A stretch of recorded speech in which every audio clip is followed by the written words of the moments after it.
Oh, cool. We're back. I had a little bit of a connection interruption. Who wants to be in the video? Mohan. Cool. I don't know what this does, but okay. Today we are going to talk about the ability to lift your leg higher. Now, why do you need to lift your leg higher?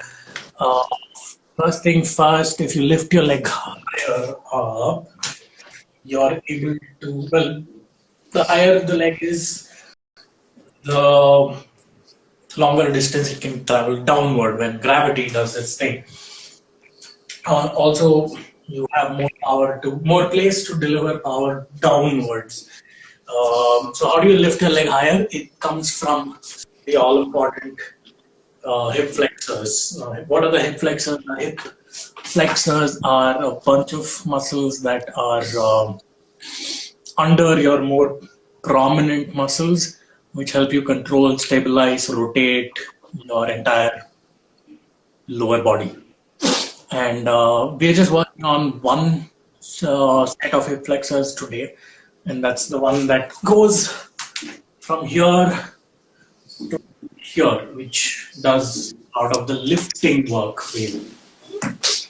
So this exercise, there's only one thing to be done very carefully, that is eliminate your back. Don't let your back get involved in the exercise. If your back is getting involved, that means not the hip flexor is doing the work, it's the core doing the work. We don't want that. We want the core to get involved at all. Just your hips. You gotta sit down flat. Wait, why is my video cut off? Is it because you both are on? So I'll go off. I don't know. Yeah. Can you okay, Should I can go off? you guys quickly tell me if you can see my toes? You can see this toe. No, No? Okay, that's because you no. both are also there. I might have to get you both off the call. Yeah, yeah. I don't know how to do this now.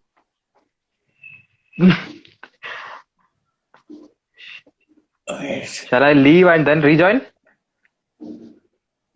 Wait, anyone wants to see the live video will be able to watch video. Yeah.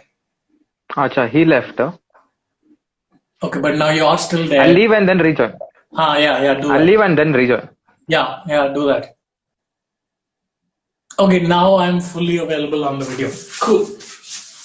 Can somebody confirm if you can see my entire leg till the toes? Just type it out. Oh, man, I'm getting old.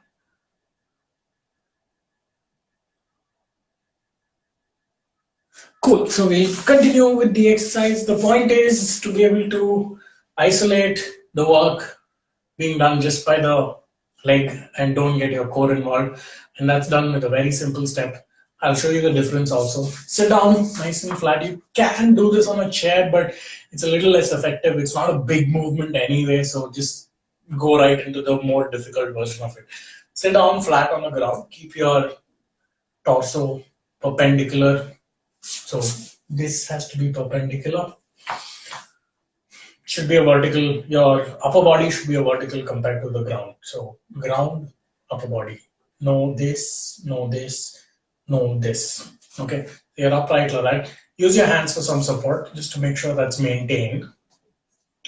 And now I will show you what you need to do. You just need to raise your leg up. That's it, all of it.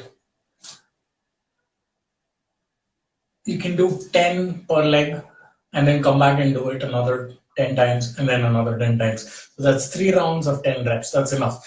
Now, this is the right way to do it. The wrong way to do it is your torso getting involved, which is your core. So the minute your core gets involved, you lift from here, then your leg starts coming higher. So this is my normal height. Let's keep a point of reference. So that's my water bottle. So when I'm using only my hip flexors, I can barely go above the bottle. But the minute I engage my core, I can go way past the bottle. That will still do some work to the hip, but to the hip flexor, but that's not what we want. We want all of the work to be done by the hip flexor. So sit down straight, sit down flat, pull your toes towards your knees, not in an exaggerated manner, but just remind yourself that your toes are pulled towards your knees. Get some support to make sure your torso is not leaning back. Hold it up right and just lift it. When you do that, you should feel a nice sharp stretch over here. That should tell you that the hip flexor is doing its job. Lift it up, small pulse. Don't fold your knees. Keep that tension towards the tension of your toes towards your knee, just like that. The minute you feel that you're getting your core involved, your legs will start going higher. We don't want that. I repeat, you don't want that. You just want your legs to do the job. Just that much. That's also good. You might notice that one leg can go higher than the other. If you notice that whichever leg is going higher, or whichever leg is going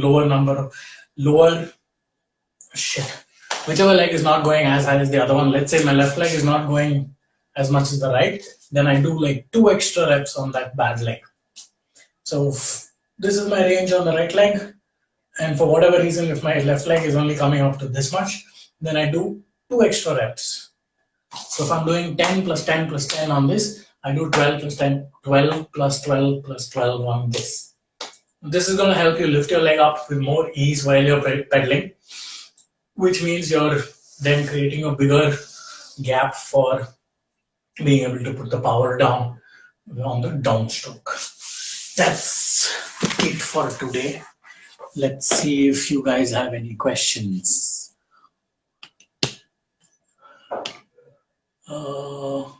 Okay, let's first wave to everyone who joined. Wave, wave, wave, wave, wave, wave, wave, wave, wave, wave. Done. Everybody got a wave? Yay! Cool. So that's it for today. It's a very simple exercise, but it makes a lot of difference when you do it consistently. I recommend doing it every day, but without getting to a point where it begins to hurt. Like, don't hurt when you lift your leg. So you're lying down like that, and when your leg goes up and if it produces a sharp pain, then don't go up to that range. Just go right below that and be done with it.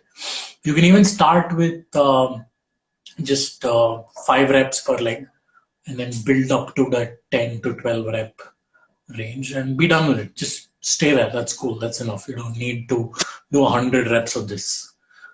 Who else joined? Matthew joined. So wave. That's it. So any questions? Wow. Okay. There's a question feature. How many days of don't 3 into 10 reps? I'm guessing how many days of doing 3 to 10 reps? I would say do it every day. But on the very first day, don't do 30 reps. Don't do that 3 into 10, 10 into 10 plus 10 plus 10. Don't do it on the first day. Try with 5. Most important thing is to do it in the right form where your upper body is completely isolated from it. Don't involve it.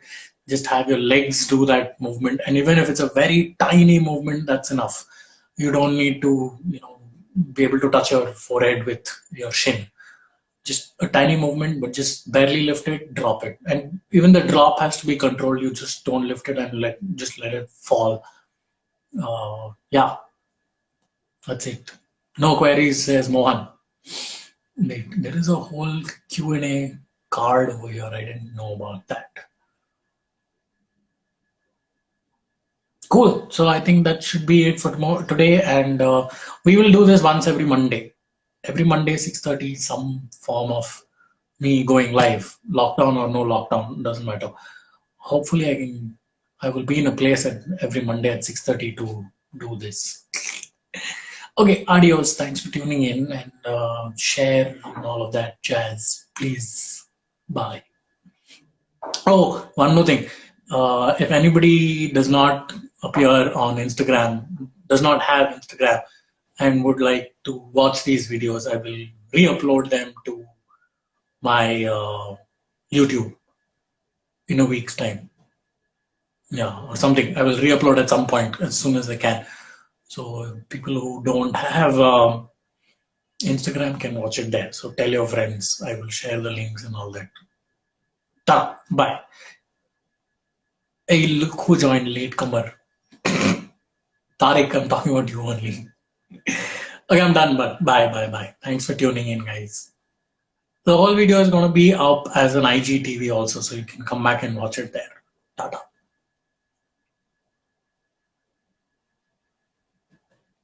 Oh, wait, one more question. Do you feel the stretch more in the upper part of the flexor? The stretch will be here. There's another bit that runs here, which is not going to get activated here in this exercise, but you'll feel the stretch right here. Not be a pretty sharp one if you're doing it right. If you're completely isolating your upper body and then just focusing on lifting it, you'll feel it right here. That's what we need. Cool. Okay, that's it. Bye. Thanks, guys.